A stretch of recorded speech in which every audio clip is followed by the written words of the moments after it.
Citibank thing. I don't have.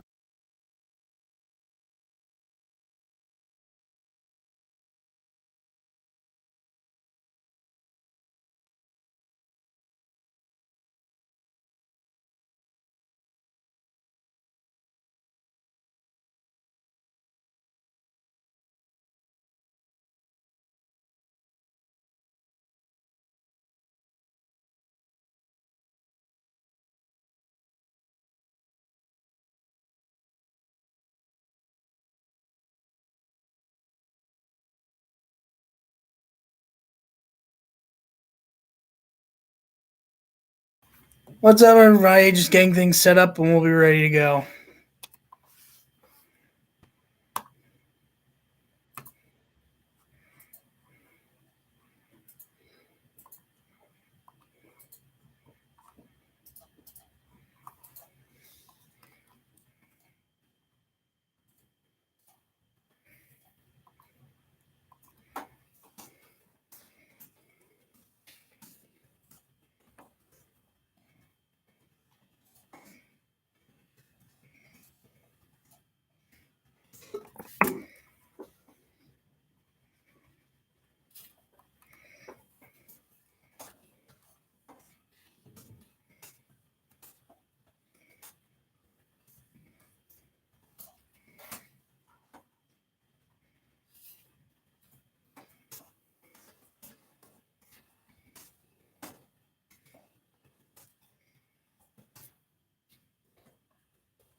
Okay, one more thing I'm going to get set up.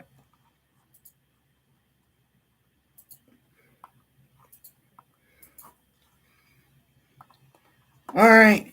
What's up, everybody? Welcome to this week's episode of the podcast, episode 74.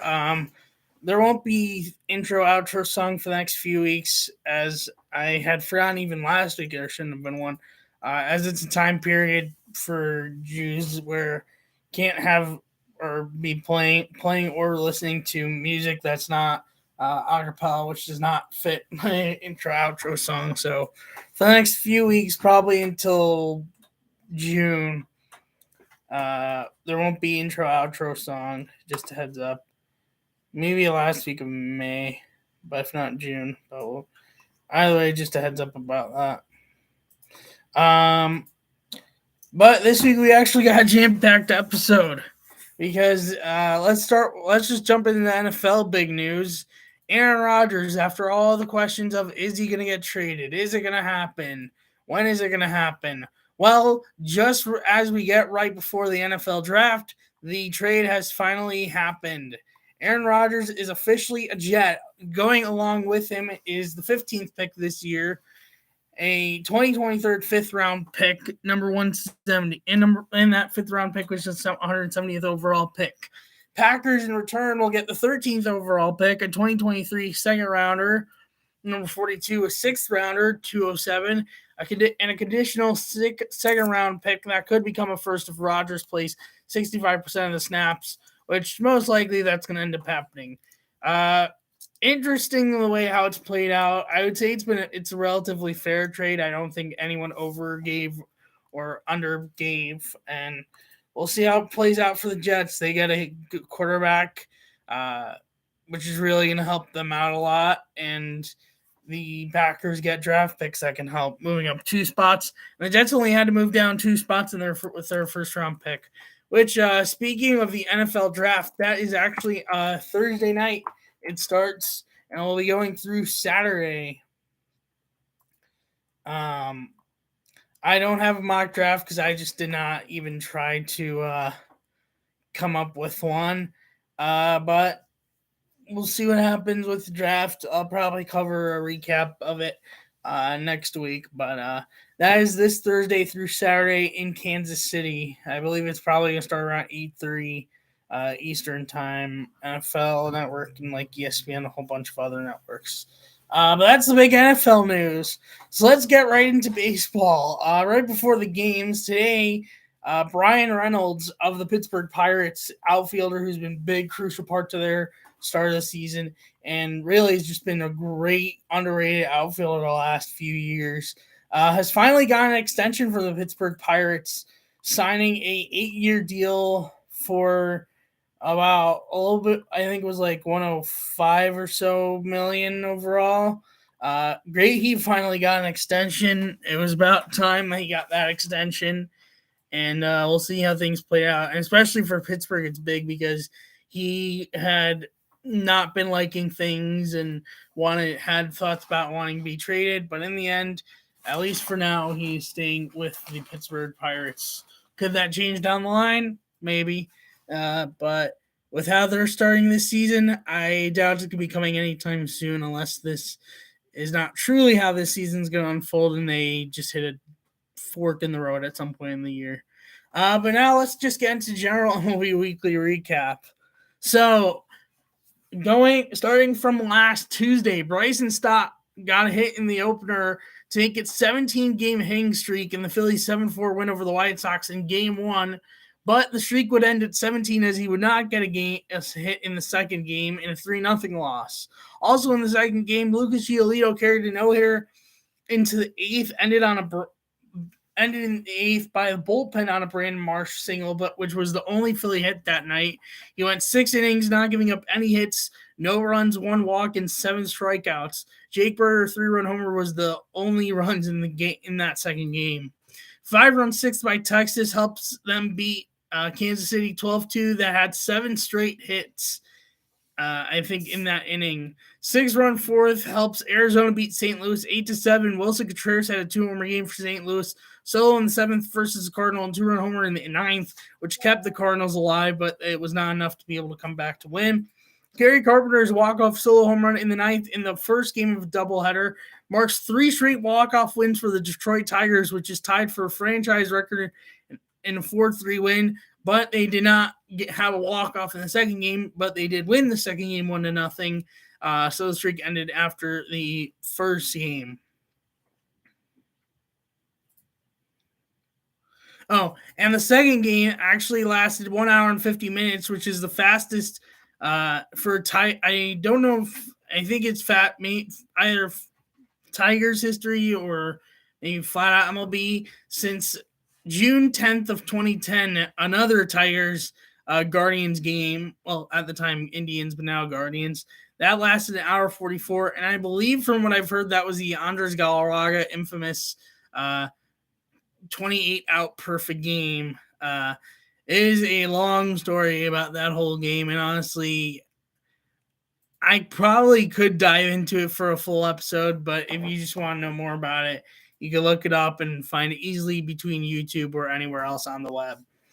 Dean Kramer for the Orioles went 6 2/3, giving up only 4 hits, no runs, no walks, and 6 strikeouts, getting the win in a big part of Orioles' 1-0 win over the Washington Nationals. Austin Hayes' RBI single in the fourth was the only run. Jack Sawinski had a 2-homer game, still in the second, and go-ahead 3-run homer in the fourth, and the Pirates 5-3 win over the Rockies. Spencer Strider went 6 innings with only giving up 1 hit, no runs, 3 walks, 9 strikeouts, which now marks 8 and eventually 9 after last night. Straight starts with 9 Ks for him, first since Nolan Ryan's 11 straight of 9 in Ks. In 1977, the Braves 8-1 win over the Padres. Kershaw got his career W number 200 behind 7 innings of only giving up 3 hits, no runs, no walks, and 9 strikeouts.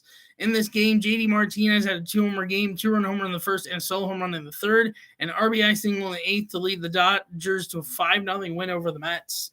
Josh Lowe's solo home run in the second now made it 18 games, all games so far to that point, straight for the Tampa Bay Rays, with a homer just second to the 2019 Seattle Mariners, who had 20 straight and a 10-0 win over the Reds. It kept on going all the way till Sunday. Sunday, they would extend it to 22. And then, so they broke 2019 Seattle, but on Monday, they did not have a homer. We'll get to the rest of those games in a moment. Then on Wednesday, Eric Hosmer hits solo home run in the eighth as the first homer as a Cub. 5-run ninth helps the Cubs beat the A's 12-2. Against Eric Stout making his major league debut, Rays had a 6-run first to beat the Reds 8-0, including Yandy Diaz's third pitch of the game home run, which continued the streak. Cal Quantrill of the Guardians went 6 innings, giving up 4 hits, no runs, 1 walk, 4 strikeouts, getting the W, leading Cleveland to a 3-2 win over the Detroit Tigers. Tommy Edman had a 3-run homer, 2-run double, triple, a double, a walk, and scored 3 times, leading the Cardinals to a 14-5 win over the Arizona Diamondbacks. With a 12-3 win versus the Kansas City Royals, Rangers is off to its best start since 2013. 5-run first led Pirates to a 14-3 win over the Colorado Rockies. Juan Soto solo home run is only run in the game, and Nick Martinez going 7 innings, only giving up 3 hits, no runs, 2 walks, 6 strikeouts, lead Padres to a 1-0 win over the Braves. And then Judge robbed Ohtani of a home run and hit his own 2-run homer in the game. The Yankees 3-2 win over the Angels in 10 innings. And Joey Gallo had a 3-run homer in the third single, and Edward Julian had his own 2-run homer in the first. Also hit by a pitch and scored twice, leading to Twins to a 10-4 victory over the Boston Red Sox. And a 6-run ninth leads Houston to 8-1 victory over the Toronto Blue Jays. From Thursday, 5-run first helps the Yankees beat the Angels 9-3. 5-run fourth helps the Mets beat the Giants 9-4.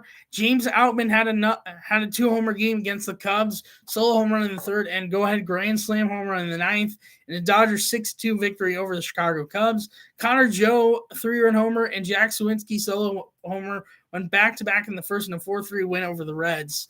From Friday, Drew Smyly carried a perfect game into the eighth, but broken on stupid thing in the world, a collision between him and Yan Gomes, who's the catcher. Overall, went 7 2/3 innings, 1 hit, no runs, no walks, 10 strikeouts, and the Cubs 13 to win over the Dodgers. Cubs had a 7-run fifth inning in that game. Bellinger and Mancini went back-to-back in the third. Harold Ramirez homer in the first marked 20 straight games with a home run for the Rays, tying the record with 2019 Seattle, an 8-7 win versus the White Sox, where they had a 3-run ninth, down 7-5, capped off by a Brandon Lau walk-off 2-run homer. Shohei Ohtani went 7 innings, giving 2 hits, no runs, 2 walks, 11 strikeouts, leading Angels to a 2-0 win over Kansas City Royals, which had lowered his ERA at the time, and I'm not sure if he started since, but at that time, to a .64 ERA. Chad Wallach, a little-known, multi-position guy who's now on the Angels. He was once on the Marlins. Had a 2-run homer, being the only runs in the third inning of the game. 9-run eighth helps Arizona beat the San Diego Padres 9-0. Joey Lucchesi, starting pitcher for the Mets, who hadn't pitched in MLB for 2 years because of Tommy John surgery, went 7 innings, giving up 4 hits, no runs, 2 walks, and 9 strikeouts in a 7-0 win over the Giants. nice to see that he's back. He wasn't anything crazy per se. He was originally with the Padres, got traded to the Mets, and then pretty much I don't think he even started for the Mets prior to the start, and had a great start for that one. Either way, Saturday, James Outman did it again to the Cubs. 2-homer game, go ahead solo in the second, and second 2-run homer in the ninth, a 9-4 win versus 9-4 win. Max Muncy also had a 2-homer game, 2-run homer in the seventh, and solo home run in the ninth. Nick Castellanos had a 2-homer game, solo in the second, snapping a 48-game homerless streak, and go ahead solo home run in the sixth, and Phillies 4-3 win over the Rockies. Randy Rosarena, a 2-run homer, breaks 2019 Seattle record with 21 straight games with a homer in their 4-3 win in 10 innings over the White Sox. Adolis Garcia had a 3-homer game in Rangers' 18-3 win over the Oakland A's. Also, his double in the eighth marks the fifth extra base hit of the game, 14th player to do so since 1901. And Texas also had a 5-run second in that game. Tatis solo home run in the first marked his first home run of the season, first since 2021 in a 5-3 win over the Diamondbacks. 5-run ninth leads Kansas City Royals over the Angels 11-8. Hunter Renfroe had a 2-homer game in that one. That is it for Saturday.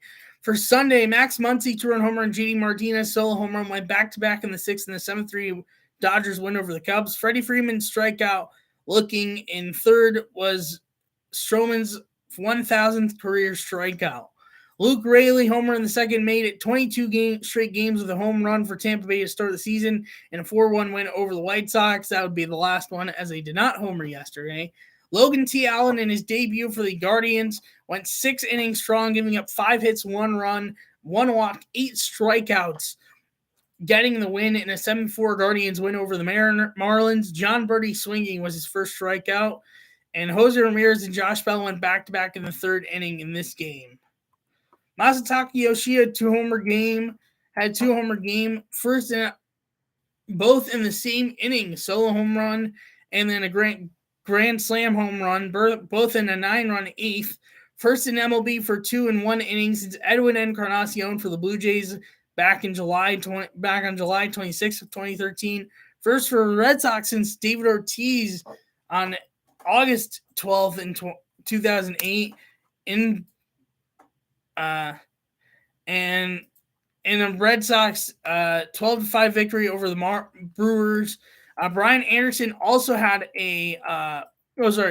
also was first rookie since 1962 to do that. Brian Anderson had a 2-homer game, also solo in the fourth and solo in the eighth. Oof. Taylor Warren, Mike Trout, and Shohei Ohtani, all the solo home runs went back-to-back in an Angels 4-3 win over the Royals.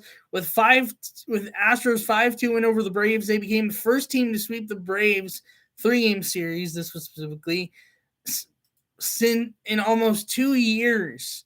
Vlad Jr., 2-run homer who killed the Yankees over the weekend and basically just keeps on doing damage against the Yankees. Adult Varsho solo home run went back-to-back in the 6th and a 5-1 Blue Jays win over the Yankees. With Twins' 3-1 victory over the Washington Nationals, Rocco Baldelli got his 300th career win as a manager. And then from yesterday, with setting down the side in the ninth inning in O's 5-4 win over the Red Sox, Yennier Cano, a reliever for the Baltimore Orioles, set down the ninth 1-2-3 to make it his first MLB save, and 20 straight batters retired to start the season, which is second in Baltimore history to Fred Hollingsworth, who did 24 straight in 1976.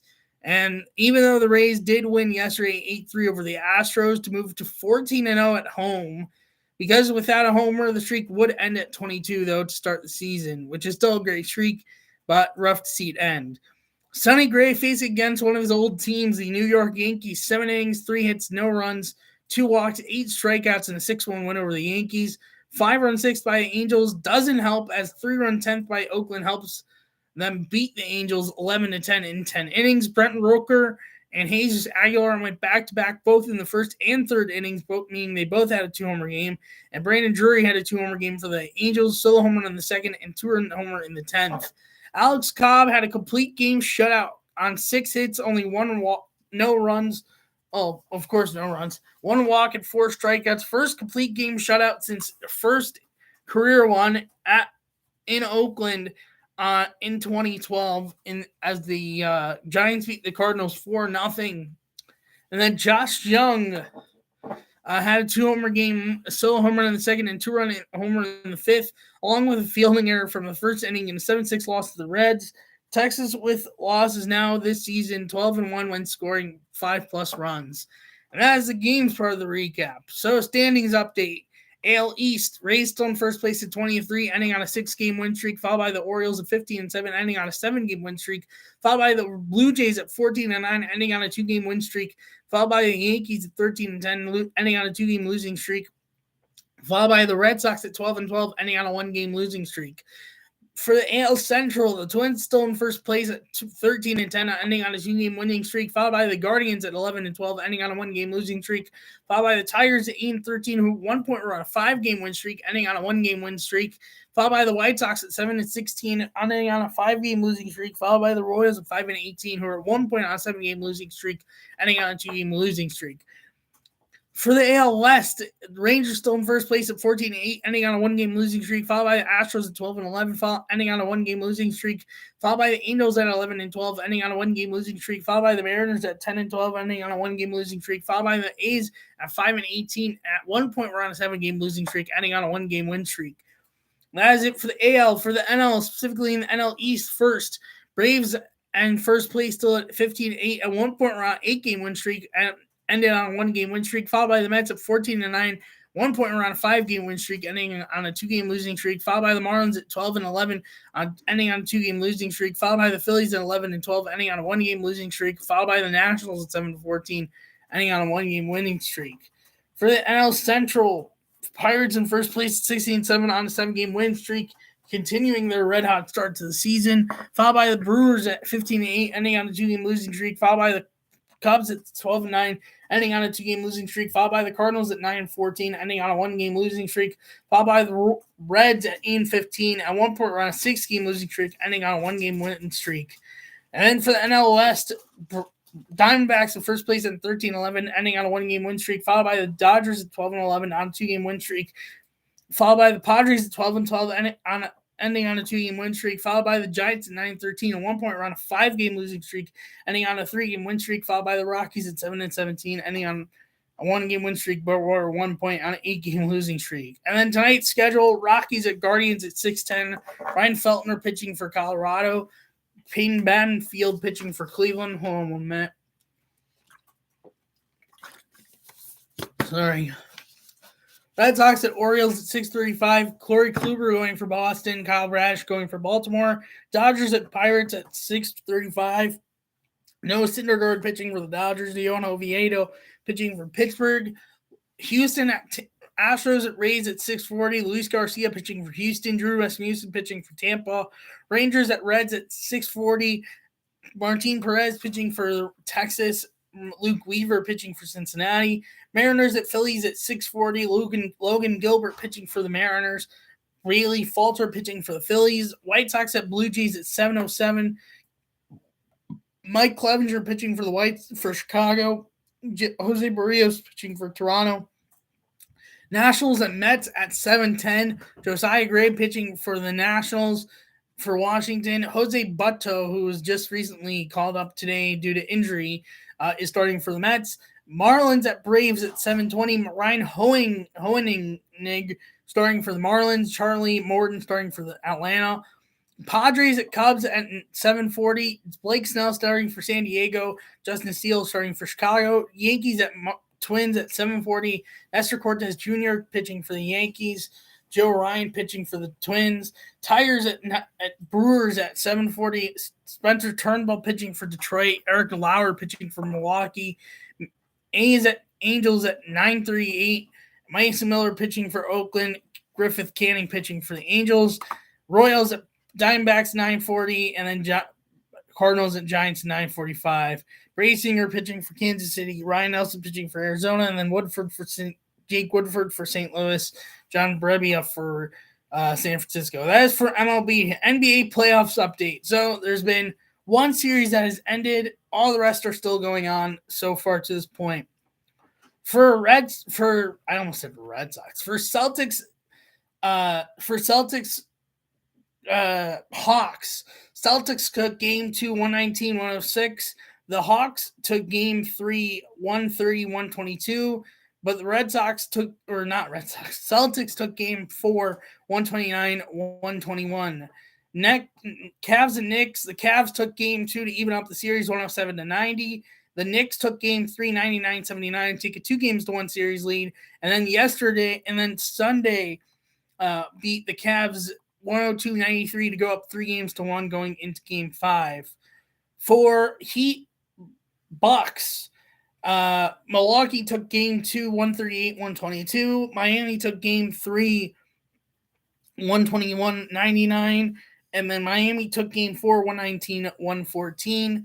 For Philly, Brooklyn, Philly won the last 2 games to sweep Brooklyn, 102-97 in game 3, and then 96-88 in game 4. And that's it. That's an update on the East. For the West, the Suns took game 2, 123-109. The Suns took game 3, 129-124, and they also took game 4, 112-100. They're up 3-1.